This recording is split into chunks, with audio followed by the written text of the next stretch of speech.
YCP నేత జోగి రమేష్ పైన పెట్టిన కేసు ఇంకా విచారణ అయితే కొనసాగుతోంది. అయితే తన కోడలు మేఘన్ అనే తన పైన కేసు అయితే నమోదు చేయడం అయితే జరిగింది. తన గృహహింస కేసు అయితే పెట్టడం అయితే జరిగింది. గృహహింస కేసు అదేవిధంగా తనని ఎక్కువ వేధిస్తున్నారని చెప్పేసి, బూతులు కూడా తిడుతున్నారని చెప్పేసి, వరకట్నం కూడా ఇంకా డబుల్గా అడుగుతున్నారని చెప్పేసి, అదేవిధంగా నన్ను హత్య చేయడానికి కూడా పలుసార్లు ప్రయత్నించారని చెప్పేసి ఇలా కొన్ని కేసులు అయితే నమోదు చేయడం జరిగింది. తన స్టేట్మెంట్ ప్రకారం ఇబ్రహీంపట్నం పోలీస్ స్టేషన్లో తన స్టేట్మెంట్ ప్రకారం ఫిర్యాదు అయితే చేయడం అయితే జరిగింది. ఎప్పుడైనా అతన్ని అదుపులోకి తీసుకోవచ్చని చెప్పేసి కూడా తెలుస్తోంది. అదేవిధంగా ఇప్పుడు జోగి రమేష్ గారి లాయర్స్ కూడా ఎవరైతే ఉన్నారో అతని లాయర్స్ కూడా, అడ్వకేట్స్ కూడా అక్కడ అతని గురించి కూడా చెప్పుకుంటూ అయితే వస్తూ ఉన్నారు. ఏం జరిగింది, ఎలా జరిగింది అనేది కూడా చెప్పుకుంటూ అయితే వస్తూ ఉన్నారు.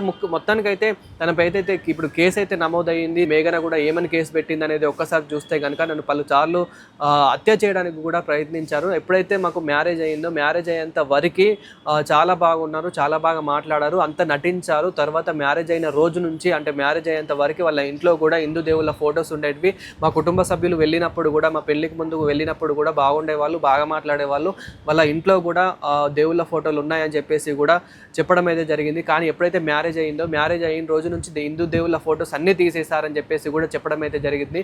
అయితే నేను పర్సనల్గా ఏదైనా పూజ చేసుకుందామన్నా కానీ, ఏదైనా అట్లీస్ట్ ఏదైనా అగరబస్తులు ఇట్లా ముట్టిద్దామన్నా కానీ, ఏంటి ఇది సచ్చిన వాసన వస్తుంది అని చెప్పేసి జోగి రమేష్ అనేవాడు అని చెప్పేసి ఇలాంటివి తను అయితే స్టేట్మెంట్లో అయితే చెప్పడం అయితే జరిగింది. అంతేకాకుండా తను డే అంతా ఎక్కడెక్కడో తిరిగేసి వచ్చి, అంటే రాజకీయాల్లో అతను ఏదో మీటింగ్లోకి వెళ్ళేసి వచ్చి ఇక్కడికి రాత్రి వచ్చిన తర్వాత నన్ను చాలా బూతులు తిట్టేవాడు, అదేవిధంగా నన్ను చంపడానికి కూడా ట్రై చేశాడు అని చెప్పేసి కూడా మేఘన తన ఫిర్యాదులు అయితే చెప్పుకుంటూ అయితే వచ్చింది. అంతేకాకుండా కొన్ని రోజుల నుంచి వాళ్ళ కుటుంబ సభ్యులు కూడా నన్ను చాలా వేధిస్తూ ఉన్నారు. సో మేము కిలన్నర బంగారం కూడా ఇచ్చాము, 10 తులాల వెండి కూడా ఇచ్చాము, 5 కోట్ల కట్నం కూడా ఇచ్చాము, అంతేకాకుండా ఆడపడుచు కట్నం కూడా ఇచ్చాము, ఇదంతా సరిపోదు, మాకు ఇంకా కావాలి అని చెప్పేసి వేధించే వాళ్ళు. ఇంకో 5 కోట్లుదే, ఇంకొక 10 తులాల ఇంకొక 10 కిలోల వెండి తీసుకురా అనుకుంటూ ఇట్లా మమ్మల్ని వేధించేవాడు అని చెప్పేసి కూడా తను ఫిర్యాదు అయితే చేయడం అయితే జరిగింది. అంతేకాకుండా చాలాసార్లు రాజీవ్ కూడా నన్ను తిట్టేవాడు, రాజీవ్ కూడా నన్ను కొట్టేవాడు. రాత్రి 2 నుంచి 3 వరకు తను కాల్స్ మాట్లాడేది. ఈ టైంలో ఎవరితో మాట్లాడుతున్నావు, ఎందుకు మాట్లాడుతున్నావు అని జస్ట్ అడిగినందుకే నన్ను చాలా తిట్టేది, నన్ను చాలా కొట్టేది. నీకేం అవసరం, నీకు అనవసరం అని చెప్పేసి నన్ను తిట్టేది.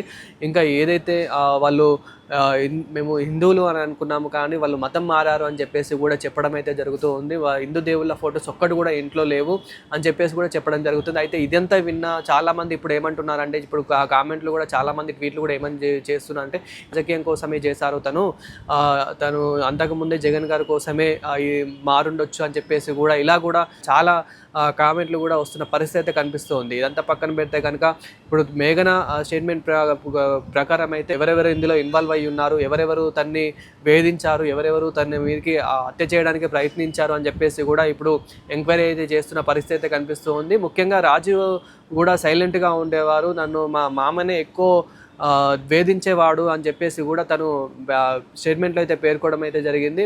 మ్యారేజ్ అయ్యేంత వరకు వాళ్ళు చాలా నటించారు, మా మ్యారేజ్ అయ్యేంత వరకు వాళ్ళు చాలా బాగున్నారు, కానీ మ్యారేజ్ ఎప్పుడైతే అయ్యిందో, పెళ్ళి ఎప్పుడైతే అయ్యిందో, పెళ్ళి అయిన తెల్లారి నుంచి దాదాపు నేను 2 నెలల వరకు ఓపిక పట్టాను. ఇంకా తర్వాత నన్ను విడాకులు కావాలన్నా కానీ విడాకులు ఓకే సరే ఇద్దాము అని చెప్పేసి కూడా చెప్పడం అయితే జరిగింది. కానీ తర్వాత మళ్ళీ ఏమైందో, మళ్ళీ వేధించడం అయితే స్టార్ట్ చేశారు. విడాకుల మీద కూడా సైన్ పెట్టకుండా నన్నే ఇంకా రివర్స్గా బ్లాక్మెయిల్ చేయడము, ఇలాంటివి ప్రయత్నించారు అని చెప్పేసి కూడా తనైతే చెప్పడం అయితే జరుగుతుంది.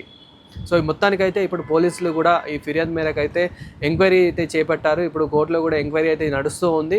ఎప్పుడైనా కానీ జోగి రమేష్ అరెస్ట్ కావచ్చు అని చెప్పేసి కూడా తెలుస్తూ ఉంది.